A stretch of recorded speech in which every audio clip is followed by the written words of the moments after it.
2 ayat 1 sampai ayat yang ke-7.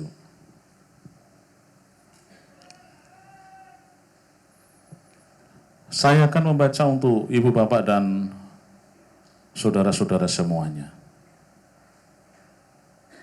Lukas 2 ayat 1 sampai 7 demikian. Pada waktu itu Kaisar Agustus mengeluarkan suatu perintah, menyuruh mendaftarkan semua orang di seluruh dunia. Inilah pendaftaran yang pertama kali diadakan sewaktu Kirenius menjadi wali negeri di Syria. Maka pergilah semua orang mendaftarkan diri masing-masing di kotanya sendiri. Demikian juga Yusuf pergi dari kota Nazaret di Galilea ke Yudea, ke kota Daud yang bernama Betlehem, karena ia berasal dari keluarga dan keturunan Daud, supaya didaftarkan bersama-sama dengan Maria tunangannya yang telah mengandung. Ketika mereka di situ, tibalah waktunya bagi Maria untuk bersalin, dan ia melahirkan seorang anak laki-laki, anaknya yang sulung. Lalu dibungkusnya dengan lampin dan dibaringkannya di dalam palungan, karena tidak ada tempat bagi mereka di rumah penginapan. Amin. Bapak, Ibu, dan Saudara, Gusti Yesus lahir di dunia, harus lahir di dunia, harus di tempat yang khusus. Amin. Ya Pak, tempat khusus di kandang. Itu tempat khususnya. Dan selama ini menghiasi ornamen Natal, drama Natal, di kandang yang hina. Seperti ada di dalam ayat yang ke-7, ada palungan, ada lampin, dan bukan di tempat penginapan. Bapak, Ibu, dan Saudara yang terkasih di dalam Tuhan, tidak apa-apa. Karena memang kita memandangnya melalui pemahaman atau sudut pandang budaya kita sekarang. Jadi kita membayangkan kandang yang kotor, kandang yang mambu, kandang yang hina. Bapak, Ibu, dan Saudara, hari ini saya ingin mengajak Bapak Ibu untuk melihat dari sudut pandang yang lain. Tempat khusus bahwa Yesus lahir di kandang itu bukan aksiden, bukan kecelakaan, bukan apa ya, karena nggak ada tempat di penginapan lalu kemudian wah onone kandang, baiklah Yesus lahir di kandang. Menjadi satu kecelakaan yang membuat kemudian kita mengatakan kandang yang hina, Yesus lahir di kehinaan. Itu kesimpulan kita, karena kita memiliki sudut pandang sekarang ini di sini dalam pengetahuan kita tentang kandang dan domba di masa kini. Tetapi saya akan mengajak Bapak Ibu untuk melihat lebih dalam tentang tempat khusus, bahwa kandang itu bukan aksiden, bukan kecelakaan, bukan seanane, tetapi memang khusus dan sudah disiapkan begitu rupa. Sedikit agak dalam nanti sedikit agak semoga tidak rumit. Wah Pak, kok ngono barang kenopo? Ya supaya kita jemaat memiliki wawasan yang lebih luas. Enggak itu saja gitu. Tetapi saya ajak untuk memperkaya perspektif, memperkaya sudut pandang. Dan tujuan kita untuk melihat betapa luar biasa janji Tuhan yang digenapi di dalam Gusti Yesus. Mari kita lihat bersama-sama. Lukas 2 ayat 8. Di daerah itu ada gembala-gembala yang tinggal di padang menjaga kawanan ternak mereka di waktu malam. Perhatikan, ada padang, ini jenengan lihat secara detail. Padang penggembalaan. Ada penjagaan kawanan ternak, perhatikan, pada waktu malam. Domba-domba ada di padang penggembalaan, dijaga oleh penjaga, perhatikan, di waktu malam. Artinya gembala-gembala ini tetap standby, tetap ada, tetap aktif, tetap menjaga kawanan domba mereka meskipun waktunya malam. Ini saya ajak untuk melihat lebih detail ya. Jangan melewatkan satu kata pun. Karena itu ada maksud khususnya. Tempat ini adalah tempat penggembalaan khusus. Bukan sekedar tempat angon wedhus. Ada sejarahnya, nanti kita lihat. Dan tempat ini dekat Bethlehem, sudah pasti. Tempat ini di dalam bahasa Ibrani disebut dengan nama Migdal Eder atau menara pengawasan domba. Nah, Bapak, Ibu, dan Saudara, tempat ini, tempat yang namanya Migdal Eder ini, tempat gembala-gembala menerima berita ini tidak terjadi begitu saja. Ini ada sejarahnya. Di mana tempat itu? Letaknya di mana? Mari kita mundur ke Kejadian pasal 35. Kita buka ya Bapak Ibu. Kejadian 35.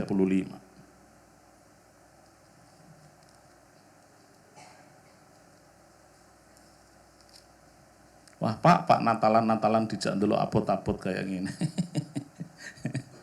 Ya apa-apa, saya ingin mengajak Bapak Ibu memperkaya wawasan. Kejadian 35 mulai ayat 16. Ini adalah tempat peristiwa di mana Rahel melahirkan Benyamin. Dan kemudian Rahel mati. Sesudah itu ayat 16, sesudah itu berangkatlah mereka dari Betel. Ketika mereka tidak berapa jauh dari, perhatikan, Efrata, bersalinlah Rahel, dan bersalinnya sangat sukar.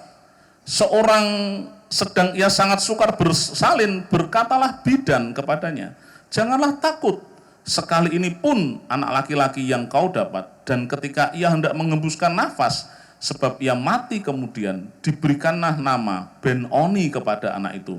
Tetapi ayahnya menamainya Benyamin. Ayat 19, demikianlah Rahel mati. Lalu ia dikuburkan di sisi jalan ke Efrata, yaitu Bethlehem. Efrata ada Bethlehem, tempat Rahel mati. 20, Yakub mendirikan tugu di atas kuburnya. Itulah tugu kubur Rahel sampai sekarang. Sampai sekarang niku maksudnya sampai kitab Kejadian ditulis. Dan sampai sekarang pun masih ada. Di sana ada gereja kubur Rahel.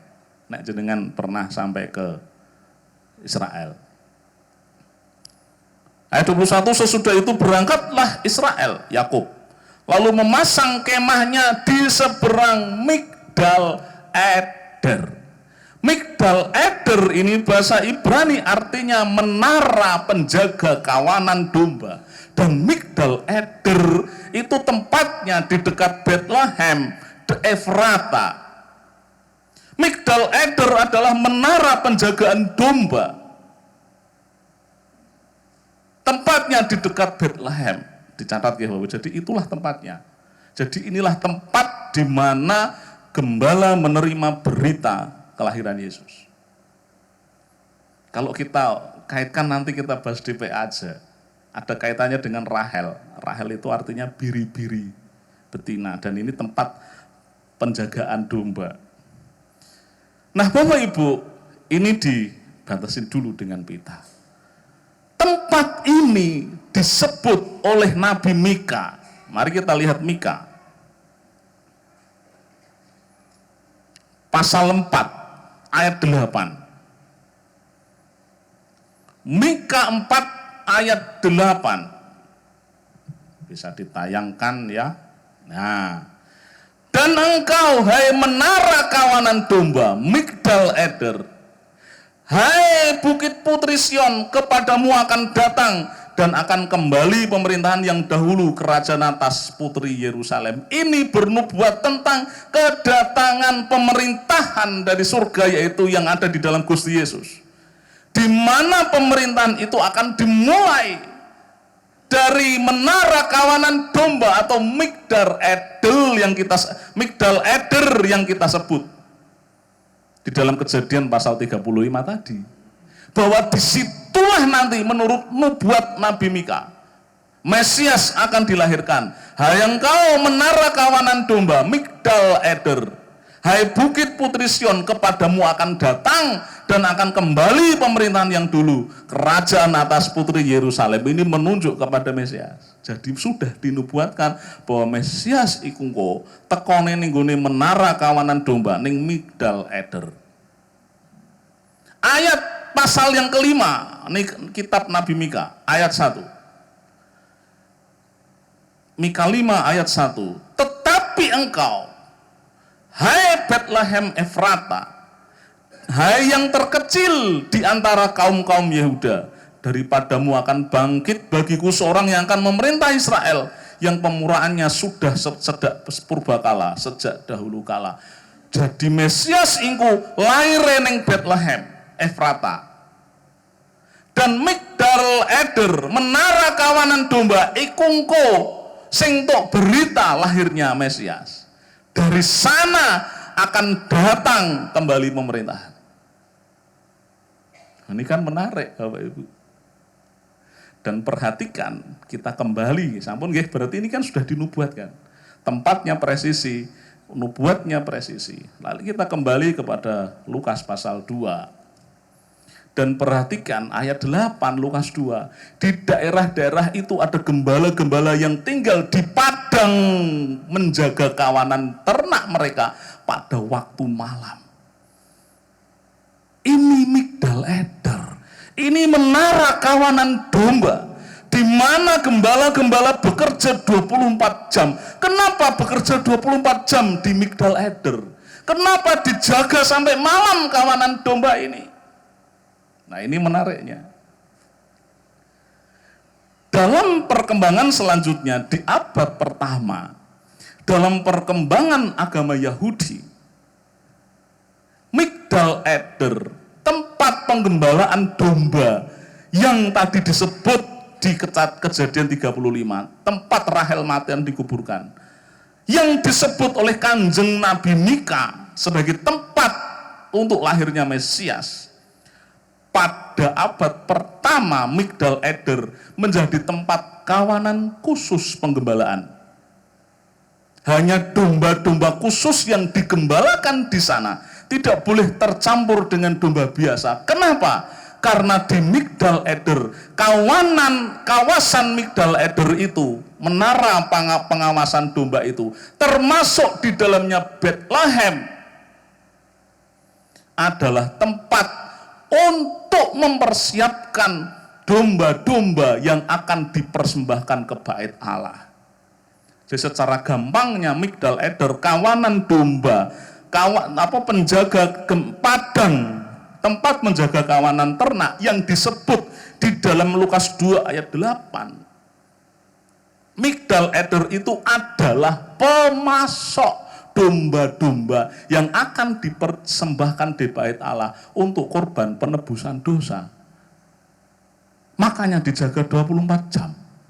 Di situ ditempatkan verifikator, imam yang kemudian mengecek kesehatan domba, mengecek kualitas domba supaya layak untuk dipersembahkan di bait Allah pada waktu itu di abad pertama. Jadi ini bukan domba sembarangan. Nah, Bapak Ibu dan Saudara yang terkasih di dalam Tuhan, maka kemudian karena domba ini adalah domba yang khusus, domba yang tidak boleh tercampur dengan ternak biasa karena meh dipersembahno nggo korban penebusan dosa ning bait Allah, ya harus memenuhi banyak kriteria, harus sehat, harus betul-betul sehat. Sekali lagi maka ditempatlah gembala untuk menjaga sampai malam. Ini kawasan khusus yang diawasi oleh otorita bait Allah pada abad pertama. Bapak, Ibu, dan Saudara yang terkasih, kenapa demikian? Persembahan di bait Allah, domba-domba tidak boleh bercacat dan bercela. Dan yang menarik, ada tradisi, memang tidak tercatat di dalam Alkitab, tetapi sumber-sumber tradisi, pengajaran-pengajaran mulut dari mulut ke mulut, pengajaran rabi-rabi Yahudi pada waktu itu, jika di antara induk domba di Migdal Eder itu tadi melahirkan cempe yang istimewa, domba yang sehat, yang gemuk, yang istimewa, maka dia akan dipisahkan. Untuk apa? Iki engko disiapno kursus untuk kurban Paskah Yahudi. Maka cempe itu akan diperlakukan dengan khusus. Dia akan dibedong dengan kain khusus, dirawat secara khusus supaya nek gede sehat tak bercacat, sehingga layak dan pantas dipersembahkan sebagai persembahan Paskah Yahudi. Dibelah untuk dipersembahkan sebagai penebus dosa di Paskah Yahudi. Ini kan tidak kebetulan. Ketika bayi Yesus dilahirkan di kandang dan dibungkus dengan kain lampin, dibaringkan di atas paluan. Itulah sebabnya Yohanes 1 ayat 29 dan 36 bukan tanpa dasar kalau Yohanes Pembaptis menyebut Yesus sebagai inilah anak domba Allah penebus dosa manusia. Karena apa? Yesus lahir di kandang, dan bukan sembarang kandang, harus lahir di situ karena Yesuslah yang disiapkan untuk apa? Menebus dosa manusia. Dan di kandang yang khusus itulah, kandang di Migdal Eder, kandang di kawasan khusus di mana domba-domba yang dipersembahkan untuk bait Allah penebusan dosa. Disitulah Yesus dilahirkan. Jadi pas istilah Yesus adalah anak domba Allah bukan tanpa dasar, ono dasare. Yohanes bukan ngarang, tetapi itu bagian dari perjalanan sejarah yang panjang. Dan persis seperti seekor cempe yang akan dipersembahkan untuk korban Paskah, maka dia dibedong dan diperlakukan dengan khusus. Bayi Yesus pun dibedong dengan lampin menjadi tanda bagi para gembala. Kok nek kowe ketemu bayi sing dibungkus dibedong lampin, dibaringkan di pemakanan, itulah bayinya. Dan persis seperti anak domba Paskah. Maka sekali lagi istilah Yohanes yang menyebut Yesus sebagai anak domba Paskah, anak domba Allah yang menebus dosa manusia, itu bukan tanpa dasar. Yohanes ngerti teologi ini. Yohanes ngerti tentang Nabi Mika. Yohanes ngerti tentang Migdal Eder. Yohanes ngerti bahwa Yesuslah yang disiapkan untuk menebus dosa manusia seperti seekor domba Paskah. Betapa dalam makna teologis ini. Dan kandang yang dimaksud itu bukan kandang yang hina. Bukan kandang sing ning pinggir rumah. Bukan kandang sing ning mburi kebon. Sing mambu. Bukan, karena itu kandang Migdal Eder. Tempat domba-domba khusus untuk persembahan di bait Allah. Dan Yesus dipersembahkan, mengorbankan nyawanya, dipotong dan disembelih bagaikan seekor domba yang dipersiapkan untuk Paskah. Domba kecil, cempe yang dibungkus dengan lampin, sama seperti bayi Yesus. Kandang itu sebenarnya tempatnya di dalam rumah. Struktur rumah orang Palestina pada waktu itu terdiri dari 2 tingkat. Ada tingkat atas, dikatakan di sini ayat yang ke-7, ya Lukas pasal 2, dan ia melahirkan seorang anak laki-laki, anaknya yang sulung, lalu dibungkus dengan lampin dan dibaringkan di palungan karena tidak ada tempat bagi mereka di rumah penginapan. Ini jangan diterjemahkan hotel. Selama ini drama Natal kita kan begitu. Wah, Yesus totok-totok ke sebuah penginapan. Oh, enggak ada tempat, pergi kamu. lalu pindah ke hotel yang lain, itu kan pemahaman kita sekarang. Jadi ini guru-guru sekolah minggu, natas sekolah sering kali seperti ini menerjemahkannya. Bukan begitu. Apalagi ono gembala-gembala datang ke bayi Yesus, lalu kemudian disusul orang Majus, itu peristiwa yang berbeda. Orang Majus datang kepada Yesus pada saat Yesus sudah balita. Ojo digabung-gabung, tapi nggo nyederhanakan setting panggung mungkin seperti itu. Tapi jangan lagi seperti itu. Nah, penginapan yang di sini dimaksud di sini dari bahasa Yunani, bahasa asal kitab kataluma, tempat menginap di ruang atas. Pada waktu itu ada sensus Kaisar Agustus. Semua orang datang ke Bethlehem. Semua orang datang ke Yerusalem. Semua orang kembali kepada kotanya masing-masing, termasuk kemudian Maria dan Yusuf kembali ke tempatnya di kota Daud yang bernama Bethlehem. Dalam perjalanan 130 km itu, mereka sampai ke Bethlehem dan mereka pasti menginap di salah satu rumah kerabat. Mboten nyewa hotel. Di rumah kerabat itulah ada namanya kataluma, tempat penginapan yang ada di ruang atas. Ning kono wis kebek. Sedangkan Maria mau bersalin. Dalam aturan tradisi Yahudi yang sangat ketat, persalinan itu kudu terpisah. Karena ada aturannya sendiri, masa nifas dan lain-lain.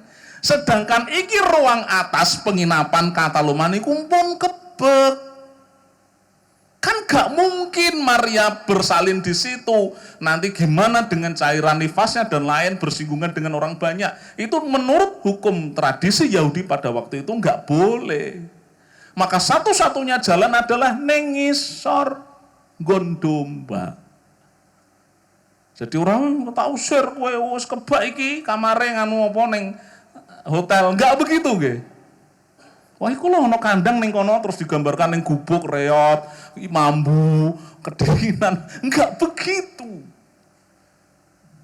Apalagi kandang itu ada di wilayah Migdal Eder. Wilayah tempat penggembalaan khusus bagi domba-domba yang akan dipersembahkan di Bait Allah. Maka tempat itu pasti bersih dan khusus. Dan gambaran ketika bayi Yesus dibungkus dengan lampin itu menjadi gambaran bahwa anak domba Allah itulah yang memang dipersiapkan untuk menjadi penebus dosa manusia. Niku teologi nih. Itulah saya ajak Bapak Ibu untuk memperkaya wawasan kita, melihat betapa dalam bahwa karya Allah sudah dipersiapkan begitu rupa. Sekali lagi istilah Yesus sebagai anak domba Allah itu bukan muncul ujuk-ujuk di karang, tidak. Teologinya seperti yang sudah saya sampaikan tadi. Dan Yohanes memiliki dasar yang kuat. Karena Yesus memang disiapkan harus lahir di tempat khusus untuk memenuhi makna yang khusus, menggenapi nubuat sebagaimana disiapkan oleh Kanjeng Nabi Mika. Mika 4 ayat 8 dan juga Mika 5 ayat 1. Bapak, Ibu, dan Saudara, kita lihat peristiwa di seputar kelahiran Yesus. Coba perhatikan Bapak Ibu. Suasana ketika Yesus lahir adalah suasana di mana Kaisar Agustus mengeluarkan dekret sensus penduduk. Harus ada dekret itu. Lalu ada Kirenius yang menjadi wali negeri di Syria. Ini kan nama-nama sejarah. Ini kan nama-nama yang ada dan nyata. Berarti peristiwa kelahiran Yesus itu ada dalam lintasan sejarah. Peristiwa yang benar-benar terjadi. Dan atas perintah Kaisar Agustus itu semua orang bergerak. Dalam situasinya masing-masing. Termasuk keluarga Yusuf dan Maria, termasuk keluarga mbah sapa iku do mara kabeh do sensus. Dan di dalam kegerakan lintasan sejarah, peristiwa sejarah itulah Yesus lahir untuk menggenapi janji Allah yang sudah dinubuatkan sejak zaman Perjanjian Lama. Inilah peristiwa Natal. Di wilayah penggembalaan khusus, di wilayah penggembalaan spesial Migdal Eder. Itulah waktu Allah. Di tengah-tengah peristiwa sejarah, kan itu kan peristiwa sejarah, peristiwa alam, peristiwa yang dilakukan secara politik oleh Kaisar Agustus, yang berdampak kepada perubahan banyak hal, dan disitulah Allah dalam waktunya menggenapi janji yang telah dijanjikannya, nubuat yang telah dijanjikannya. Itulah yang disebut, kalau panjenengan telah mendengar, kairos atau waktu Tuhan. Bapak, Ibu, dan Saudara, saya percaya ada setiap peristiwa yang terjadi di dalam kehidupan kita. Sekarang ini, jenengan Natalan hari ini, momen Natalan tahun ini, sebagaimana suasana hati panjenengan, peristiwa sejarah apa yang terjadi di dalam kehidupan saudara. Mungkin di tahun ini ada hal-hal yang saudara dapatkan dari Tuhan. Impian, pergumulan, doa-doa Anda dijawab Tuhan tahun ini. Mungkin gereja kita juga telah mencapai pencapaian tertentu. Mungkin juga ada peristiwa yang menyedihkan. Natalan saiki wis ora bareng karo wong-wong sing saya kasihi. Natalan tahun ini beda karo Natalan tahun wingi. Ndek ingi aku sehat, saat ini aku kurang sehat. Natalan tahun ini beda dengan tahun lalu karena saya sudah tidak bersama dengan orang yang saya cintai. Itulah peristiwa. Natalan ini terjadi bersamaan dengan sesuatu yang saya alami dalam hidup kita. Itulah peristiwa. Sama seperti peristiwa ketika Kaisar Agustus membuat dekret sensus penduduk itu. Nah, waktu Tuhan terjadi dalam kehidupan kita, kairos Tuhan, itu terjadi tepat pada waktunya. Di tengah-tengah situasi apapun yang terjadi di dalam kehidupan Bapak, Ibu, dan Saudara, baik senang, baik susah, baik sedih, baik gembira, waktu Tuhan terjadi tepat pada waktunya. Wah, mana sih Pak waktu Tuhan? Ya itu karena kita melihat dari sudut pandang kita. Dalam sudut pandang Allah, dalam kairos atau waktu Allah. Kita diminta, dipanggil untuk memberi makna, untuk merespon, dan itu tergantung dari kepekaan kita membaca momentum. Tergantung dari tingkat spiritualitas kita memaknai peristiwa yang terjadi sekarang ini. Sama seperti ketika gembala-gembala menerima berita itu. Sama seperti ketika Maria dan Yusuf menerima berita tentang Mesias. Sama seperti ketika Simeon dan Hana menyambut bayi Yesus di bait Allah. Sama seperti orang-orang Majus. Itu kan orang yang digerakkan oleh peristiwa mereka masing-masing. Dan mereka merespon satu hal, inilah kairos Tuhan, waktu Tuhan, untuk menggenapi semua yang telah dijanjikan oleh Tuhan. Maka Maria dan Yusuf dengan rendah hati datang ke Bethlehem, menempuh perjalanan yang panjang. Maka gembala-gembala segera datang ke tempat bayi itu berada. Maka orang Majus itu segera datang di kemudian hari untuk melihat bayi Yesus. Maka Simeon dan Hana kemudian menyambut bayi Yesus ketika dipersembahkan ke bait Allah. Panjenengan dan saya, bagaimana kita memaknai Natal tahun ini, apapun peristiwanya. Bagaimana panjenengan merespon peristiwa yang terjadi sekarang ini tergantung dari spiritualitas panjenengan. Hubungan panjenengan, relasi panjenengan dengan Bapa, dengan Tuhan. Nek ora, yo kita hanya akan merasakan Natal sebagai Natal yang menyedihkan. Nek ora, Natal ya hanya menjadi Natal yang menggembirakan tanpa makna. Nek ora, Natal ya hanya menjadi berlalu saja dengan capek dan lain-lain. Maka maknailah setiap peristiwa di dalam setiap kehidupan kita. Karena janji Allah sudah digenapi di dalam Yesus Kristus, Sang Anak Domba Allah yang menebus dosa manusia. Amin. Tuhan memberkati. Mari kita berdoa.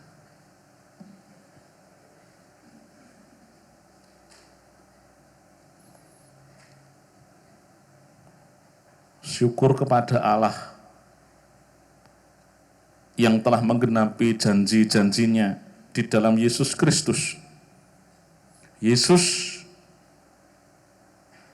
bersama-sama dengan kami, menyertai kehidupan kami, menuntun kami di dalam Roh Kudus, yang juga berjanji akan kembali untuk kedua kali dan menjadi pengharapan kami. Berikan kami hikmat Tuhan, supaya kami dapat memaknai setiap peristiwa di dalam kehidupan kami. Dan kami menjadi orang-orang yang memuliakan Tuhan dan hidup dengan sesuai dengan kehendak-Mu. Terima kasih Bapa di surga. Kiranya pemahaman kami tentang kelahiran Yesus semakin mempertebal iman kami, semakin membuat kami yakin dan percaya dan hidup dengan sesuai dengan kehendak-Mu. Di dalam nama Tuhan Yesus Kristus, kami berdoa. Haleluya. Amin. Mari kita bangkit berdiri.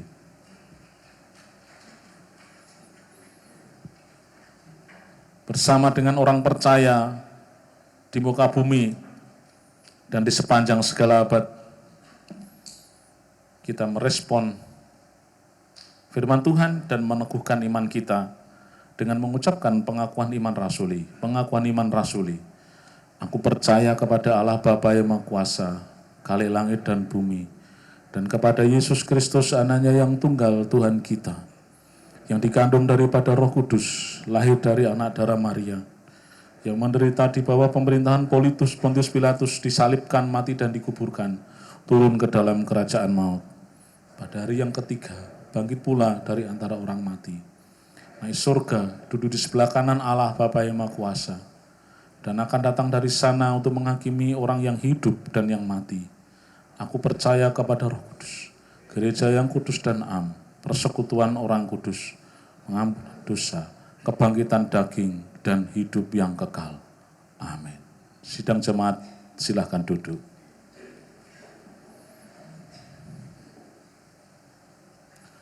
Kita akan menyaksikan pelayanan sakramen baptisan untuk saudara kita yang saat ini sudah mempersiapkan diri. Sebagaimana telah diumumkan dalam warta jemaat bahwa hari ini akan dilayankan sakramen baptis untuk saudara yang saat ini sudah bersiap.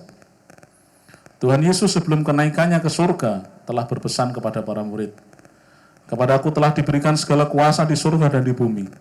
Karena itu pergilah, jadikanlah semua bangsa muridku dan baptislah mereka dalam nama Bapa, Anak, dan Roh Kudus. Dan ajarlah mereka melakukan segala sesuatu yang telah kuperintahkan kepadamu. Ketahuilah, aku menyertai kamu senantiasa sampai akhir zaman." Matius 28 ayat 18 sampai dengan 20. Sakramen baptis mengingatkan kepada kita bahwa tidak seorang pun dapat masuk ke dalam kerajaan Allah kalau tidak dilahirkan kembali. Oleh sebab itu baptisan dilakukan dengan pembasuhan dengan air yang melambangkan pembasuhan atas dosa-dosa kita oleh darah Kristus. Dibaptis dalam nama Bapa, artinya kita telah diangkat menjadi anaknya, dan dengan demikian menjadi ahli waris atas janji-janjinya. Dibaptis dalam nama Anak, artinya kita telah disucikan dari segala dosa melalui pengorbanan Kristus. Dan dibaptis dalam nama Roh Kudus, artinya bahwa Ia tinggal di dalam hati kita dan menuntun kita dalam persekutuan dengan Allah setiap hari. Bapak, Ibu, dan Saudara, setelah saudara-saudara ini mengikuti kelas katekisasi, kelas pembinaan, persiapan baptisan, dan juga percakapan atau pendadaran atau pemantapan oleh penatua dan diaken dan pendeta di gereja ini. Maka hari ini mereka dinyatakan telah siap untuk menyatakan iman mereka dan menerima sakramen baptisan. Saudara-saudara yang akan dibaptis, silahkan maju ke depan. 1. Alvaro Parakletos Kurniawan.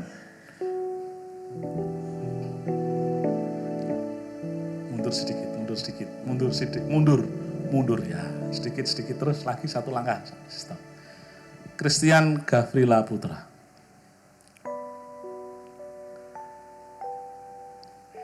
Raditya Krishna Pramudia.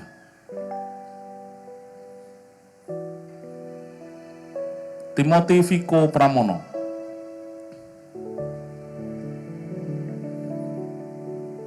Saudara-saudara yang akan menerima sakramen baptis, jawablah pertanyaan-pertanyaan berikut ini. Yang pertama, apakah saudara menerima panggilan Allah di dalam Tuhan Yesus Kristus untuk meninggalkan dosa saudara, kemudian mengakui serta menerima Yesus dan mengikut Dia sebagai juru selamat saudara? Bagaimana jawaban saudara Alvaro? Bagaimana jawaban saudara Christian? Bagaimana jawaban saudara Raditya? Bagaimana jawaban saudara Timothy Viko? Yang kedua, apakah saudara bersedia di dalam persekutuan dengan gereja Kristus, mengambil bagian dalam pelayanan, bertekun dalam doa dan firman, serta hidup sesuai dengan kehendak Tuhan? Bagaimana jawab saudara Alvaro? Bagaimana jawab saudara Christian? Bagaimana jawab saudara Raditya? Bagaimana jawab saudara Timothy Viko? Bapak Ibu, mari kita nyanyikan Kidung Jemaat 369. Ya Yesus, ku berjanji.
doakan mereka.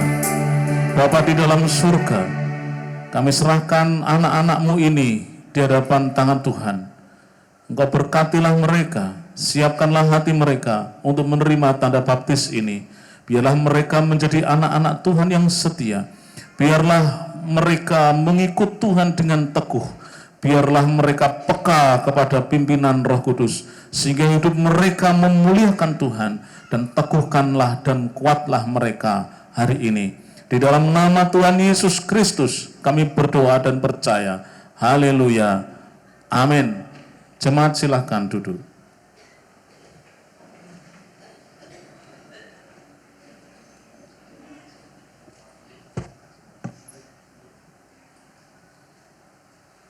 Alvaro Parakletos Kurniawan, silahkan maju ke depan dan bersujud di sini.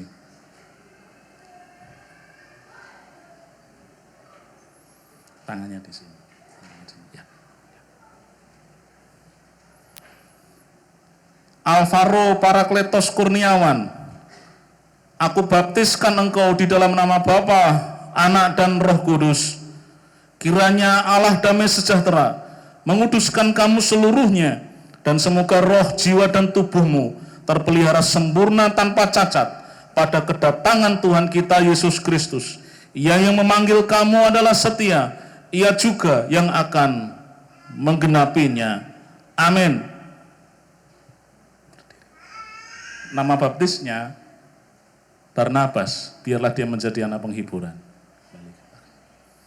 Christian Gavrila Putra.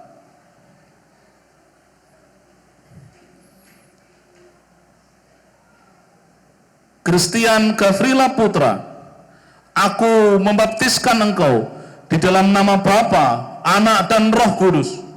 Kiranya Allah damai sejahtera menguduskan kamu seluruhnya, dan semoga roh, jiwa, dan tubuhmu terpelihara sempurna tanpa cacat pada kedatangan Tuhan kita Yesus Kristus. Ia yang memanggil kamu adalah setia, Ia juga yang akan menggenapinya. Amin. Selamat menjadi bagian dalam persekutuan orang percaya di dalam kerajaan Allah. Hiduplah seperti namamu, Kristian, menjadi orang-orang Kristen, menjadi pengikut Tuhan yang setia. Raditya Krishna Pramudya.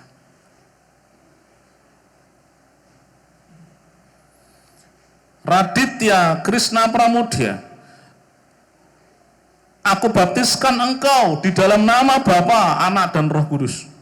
Kiranya Allah damai sejahtera menguduskan kamu seluruhnya, dan semoga roh, jiwa, dan tubuhmu terpelihara sempurna tanpa cacat pada kedatangan Tuhan kita Yesus Kristus. Ia yang memanggil kamu adalah setia, Ia juga yang akan menggenapinya. Nama baptisnya Radit Daniel. Kiranya engkau hidup seperti Daniel, menjaga iman di dalam setiap kehidupannya, dalam segala tantangan dan pergumulan hidup. Selamat menjadi bagian dalam persekutuan orang percaya di kerajaan Allah. Timothy Viko Pramono. Timothy Viko Pramono, aku baptiskan engkau di dalam nama Bapa, Anak, dan Roh Kudus. Kiranya Allah damai sejahtera menguduskan kamu seluruhnya, dan semoga roh, jiwa, dan tubuhmu terpelihara sempurna tanpa cacat pada kedatangan Tuhan kita Yesus Kristus. Ia yang memanggil kamu adalah setia, Ia juga yang akan menggenapinya. Amin. Hiduplah sesuai dengan namamu, Timothy. Hidup memuliakan Allah di masa hidupnya yang sejak dia muda, dan engkau setia kepada Tuhan. Selamat menjadi bagian dalam persekutuan orang percaya di kerajaan Allah. Majelis gereja akan memberikan surat tanda baptis dan Alkitab. Silakan.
teman-teman yang menerima tanda baptis menghadap ke jemaat. Ya, menghadap ke jemaat ya. Saudara-saudara, inilah warga yang baru di dalam persekutuan orang percaya di kerajaan Allah. Bersama-sama dengan kita. Doronglah mereka, terimalah mereka menjadi satu di dalam persekutuan untuk memuliakan Allah dan bertumbuh bersama-sama di tempat ini. Tuhan memberkati. Silakan kembali ke tempat. Karena status saudara-saudara sekarang, saudara sudah berhak menerima sakramen perjamuan kudus. Paduan suara Maranatha Voice mempersiapkan diri.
Saudara-saudara yang terkasih di dalam Tuhan,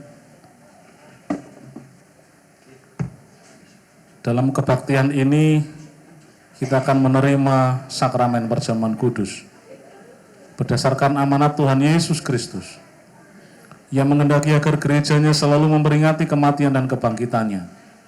Natal akan terhenti pada perayaan jika tidak kita hayati pula peristiwa kematian, kebangkitan, dan penantian kita akan kedatangan Tuhan Yesus yang kedua. Oleh sebab itu dengarlah perintah Tuhan, sebagaimana diberitakan Rasul Paulus dalam 1 Korintus 11 ayat 23 sampai 26. Sebab apa yang telah kuteruskan kepadamu, telah aku terima dari Tuhan, yaitu bahwa Tuhan Yesus pada waktu malam ia diserahkan, mengambil roti dan sesudah itu ia mengucap syukur atasnya. Ia memecah-mecahkannya dan berkata, inilah tubuhku yang diserahkan bagi kamu. Perbuatlah ini menjadi peringatan akan aku. Demikianlah juga ia mengambil cawan sesudah makan lalu berkata, cawan ini adalah perjanjian baru yang dimeteraikan oleh darahku. Perbuatlah ini setiap kali kamu meminumnya menjadi peringatan akan aku. Sebab setiap kali kamu makan roti ini dan minum cawan ini, kamu memberitakan kematian Tuhan sampai ia datang. Mari Bapak Ibu, kita menerima sakramen perjamuan kudus ini. Kita berdoa secara pribadi, bersaat teduh, menguji diri, dan kita berdoa secara pribadi beberapa saat. Kita bersaat teduh.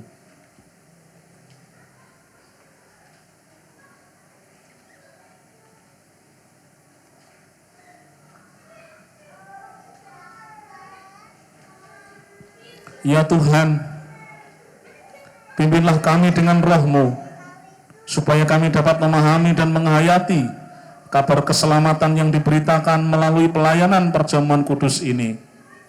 Berkatilah hosti dan anggur yang akan kami gunakan dalam sakramen ini, kiranya menjadi sarana pemelihara iman kami. Ibu, Bapak, dan saudara-saudara yang terkasih di dalam Tuhan, mari kita ucapkan bersama-sama doa Bapa kami. Bapa kami yang di surga, dikuduskanlah nama-Mu, datanglah kerajaan-Mu, jadilah kehendak-Mu di bumi seperti di surga. Berikanlah kami pada hari ini makanan kami yang secukupnya, dan ampunilah kami akan kesalahan kami, seperti kami juga mengampuni orang yang bersalah kepada kami. Dan janganlah membawa kami ke dalam pencobaan, tetapi lepaskanlah kami daripada yang jahat. Karena Engkau-lah yang mempunyai kerajaan dan kuasa dan kemuliaan sampai selama-lamanya. Amin. Perjamuan kudus ini adalah peringatan akan kematian dan kebangkitan kita, Tuhan Yesus Kristus. Oleh sebab itu, janganlah hati kita terikat pada roti dan anggur yang kelihatan ini, tetapi hendaklah kita mengarahkan hati kita kepada Yesus Kristus, Tuhan kita. Perjamuan ini diberikan kepada saudara-saudara yang sudah dibaptis. Dan saudara-saudara, marilah, karena segala sesuatunya telah tersedia bagi kita.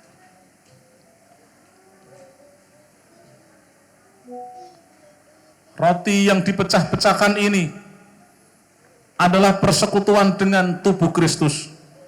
Yesus berkata, inilah tubuhku yang telah diserahkan bagi kamu. Perbuatlah ini menjadi peringatan akan aku. Cawan pengucapan syukur ini adalah persekutuan dengan darah Yesus Kristus. Yesus berkata, inilah darahku, darah perjanjian yang telah ditumpahkan bagi banyak orang untuk keampunan dosa. Saudara-saudara, ambil dan terimalah. Untuk saudara-saudara yang belum dibaptiskan, dengan tetap tidak meninggalkan tempat ibadah ini, mohon untuk tidak mengambil hosti dan anggur sampai nanti panjenengan semua dibaptiskan dan boleh mengikuti perjamuan kudus. Saudara-saudara, mari kita iring pembagian hosti dan anggur ini dengan nyanyian Firman Jadi Manusia. Untuk majelis dan komisi yang bertugas, silakan membagikan hosti dan anggur ini.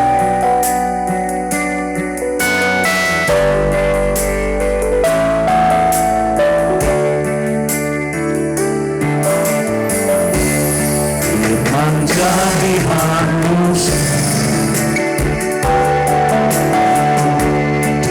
di antara kita, ada hidup terang bagi manusia.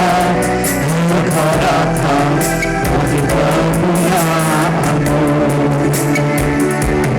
Yesus Juru Selamatku. Ku akui Engkau Tuhan bagiku.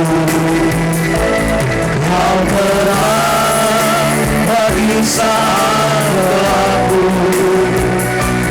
kau pintu bagi setiap jalan.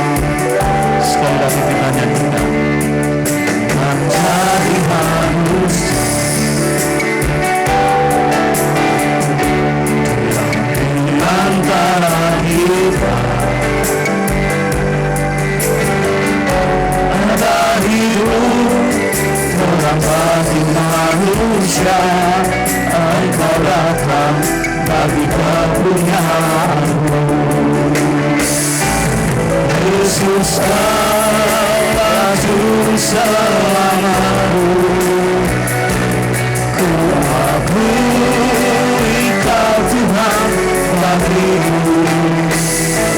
Kau terang bagi saat gelapku, kau pintu bagi setiap jalan. Sekali lagi kita nyanyikan. Menjadi manusia, menjadi manusia di antara kita ada hidup terang bagi manusia. Engkau datang bagi kepunyaanmu. Yesus juru selamatku, ku akui kau Tuhan bagiku. Kau terang bagi saat gelapku, kau pintu bagi setiap jalan. Yesus kau juru selamatku, ku akui kau Tuhan bagiku. Kau terang bagi saat gelapku, kau pintu bagi setiap. Yesus kau juru selamatku, Yesus kau juru selamatku, ku akui kau Tuhan bagiku. Kau terang bagi saat gelapku, kau pintu bagi setiap jalan.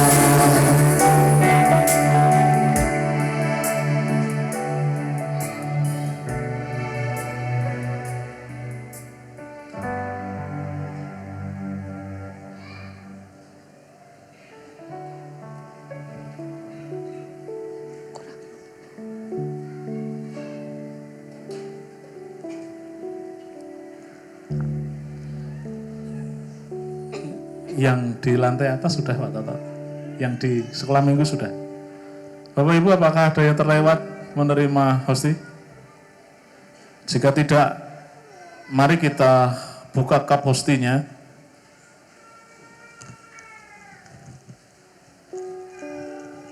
Kita ambil dan kita angkat.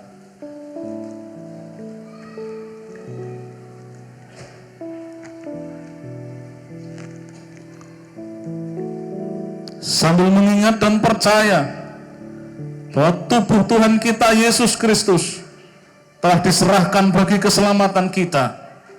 Mari, makanlah.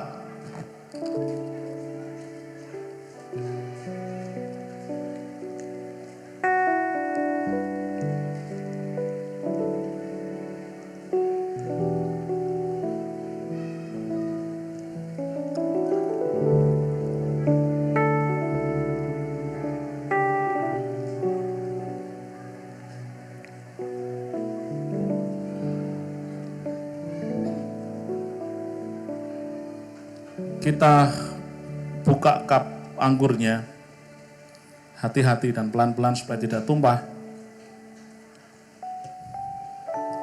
Lalu kita angkat.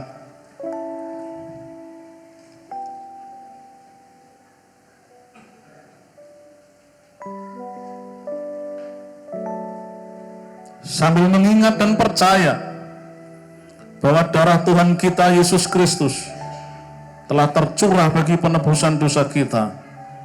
Mari minumlah.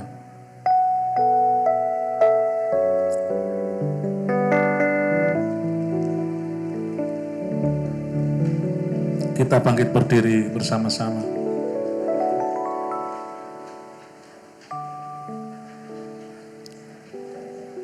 Mazmur 103 ayat 1 sampai 4. Pujilah Tuhan hai jiwaku, pujilah namanya yang kudus hai segenap batinku. Pujilah Tuhan hai jiwaku dan janganlah melupakan segala kebaikannya. Dia yang mengampuni kesalahanmu dan menyembuhkan segala sakitmu. Dia yang menebus hidupmu dari lubang kubur dan yang memahkotai engkau dengan kasih setia dan rahmat. Mari kita berdoa. Syukur, pujian dan hormat kami persembahkan kepadamu ya Bapa. Sebab sakramen perjamuan kudus sebagai tanda pemeliharaanmu dapat kami rayakan, kami terima saat ini. Tuntunlah kami, kuatkanlah kami, hiburkanlah kami dalam roh-Mu yang kudus, agar kami dapat menghadapi setiap tantangan serta pergumulan hidup kami di dalam nama Tuhan Yesus Kristus. Dan dengan demikian hidup kami memuliakan Engkau. Terima kasih Bapa di dalam surga. Bersama ini pula kami membawa persembahan khusus perjamuan kudus sebagai ungkapan syukur kami kepada Tuhan atas pemeliharaan Tuhan di dalam kehidupan kami. Kiranya Engkau berkenan dan persembahan ini dapat kami gunakan untuk hormat dan kemuliaan bagi nama-Mu, bagi pekerjaan pelayanan di tempat ini. Di dalam nama Tuhan Yesus Kristus, kami berdoa dan percaya. Haleluya. Amin. Ibu Bapak silahkan duduk. Ada tambahan pengumuman dari majelis gereja? Atau ada sesuatu mau disampaikan oleh ketua majelis? Tidak ada. Bapak Ibu mengingatkan kembali bahwa ibadah minggu depan, ibadah tetap dilayani dua kali, ibadah 1 dan 2. Kemudian yang kedua, untuk cup hosti dan anggur nanti mohon jangan ditinggal di bangku, tetapi dibawa ke depan untuk dibuang di tempat sampah. Kita jaga kebersihan gereja kita. Kemudian yang ketiga, kalau biasanya yang berdiri di depan majelis dan komisi untuk memberi salam kepada jemaat, nanti posisi itu nanti digantikan oleh teman-teman yang sudah menerima tanda baptis untuk menerima salam kepada dari jemaat, dan nanti majelis penatua diaken dan komisi menyesuaikan berjajar di setelahnya teman-teman yang menerima tanda baptis. Setelah itu bisa teman-teman yang dibaptis jangan pulang dulu, kita masuk ke dalam untuk berfoto bersama dengan majelis dan penatua diaken dan pendeta.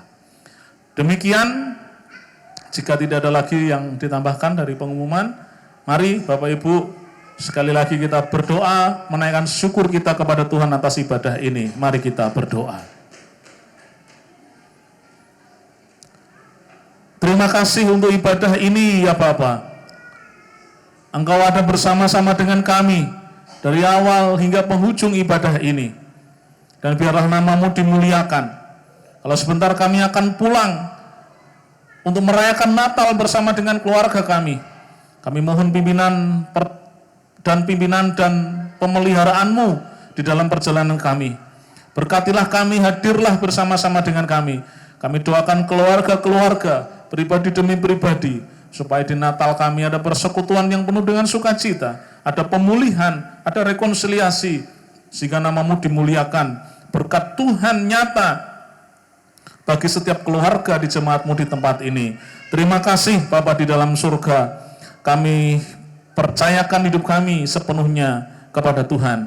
Di dalam nama Tuhan Yesus Kristus kami berdoa dan percaya. Haleluya. Amin. Bapak Ibu mari kita bangkit berdiri. Kasih karunia Allah telah nyata. Kristus telah hadir dalam kehidupan kita. Maka pulanglah dari kebaktian ini dan hiduplah dalam kasih karunia-Nya, agar cahaya hatimu menerangi sesama. Bukalah hatimu, saudara-saudara, dan terimalah berkat Tuhan. Damai Natal di dalam kasih karunia Tuhan Yesus Kristus dan kasih Allah, serta persekutuan dengan Roh Kudus, menyertai saudara-saudara sekalian. Amin. Kidung Jemaat 99.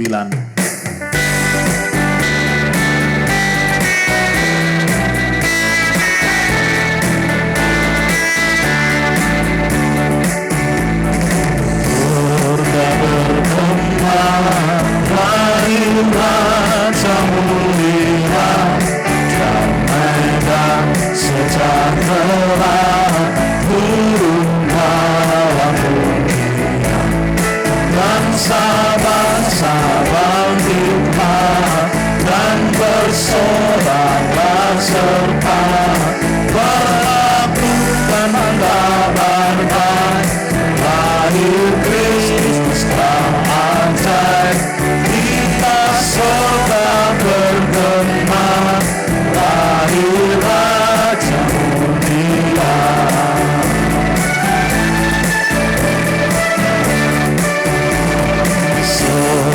Disembah Kristus Raja yang Bapa, lahir dalam dunia dan mari harumkan dalam daging dikenal firman Allah yang kekal dalam anak yang kecil nyatalah Immanuel, kita surga bergema. Lahir Raja Mulia. Bait yang ketiga, Raja damai yang besar, surya hidup yang benar, menyembuhkan dunia di naungan sayap, tak memandang dirinya, bahkan maut diterimanya. Lahir untuk memberi hidup baru abadi, kita surga bergema. Lahir Raja Mulia. Ibu Bapak silakan duduk, kita mengambil waktu teduh hening sejenak.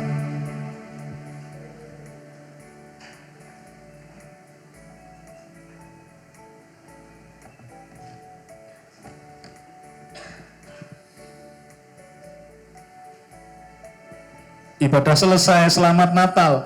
Tuhan menyertai Ibu Bapak dan Saudara sekalian.